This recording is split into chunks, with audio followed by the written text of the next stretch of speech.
Proverbs 20:22 has some golden wisdom for us that is very hard to follow. It says this: "Do not say, 'I will repay evil.' Wait for the Lord, and he will deliver you." It's very simple, like most Proverbs, but it is almost impossible to follow. Do not say, "I will repay evil." The thing is, when something happens to you, when you have been wronged, or even worse, if someone wrongs someone that you love, you are already starting in your heart to plan that person's demise. You are thinking of all of the ways that you can make their life challenging. Now, maybe you wouldn't say, "I'm going to make, evil befall them." That's not really how we talk these days. But you talk to yourself about how, and maybe even to others, about how you are going to start to make their life challenging. But what this verse is saying is, do not repay evil. Do not set an intention in your heart to pay back to someone what they did to you. Rather, wait for the Lord. And if you want my total honesty, I think that is the worst part of the verse. Wait for the Lord.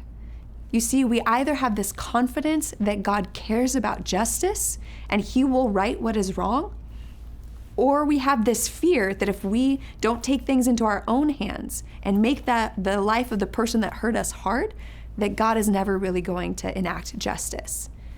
If you believe, though, that God is just, if you believe that when a person sows evil, they will ultimately reap the rewards of evil, then you will have the confidence to wait for the Lord.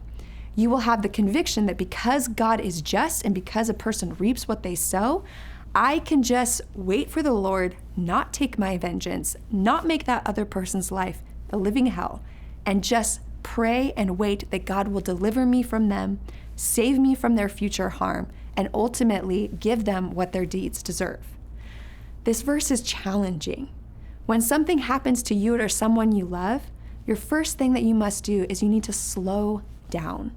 You need to give some time for God's grace and the conviction that he is good and that he is just to sink in and to root out that offense and to root out that intention to harm.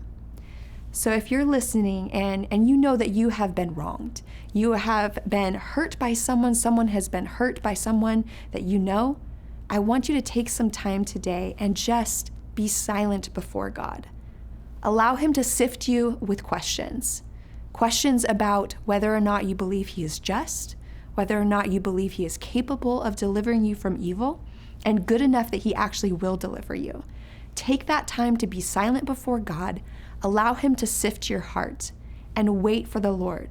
Because when you wait on the Lord, he will do what the Lord does, which is justice, and to do what is right. He will ultimately deliver you from evil. I hope that encourages you today.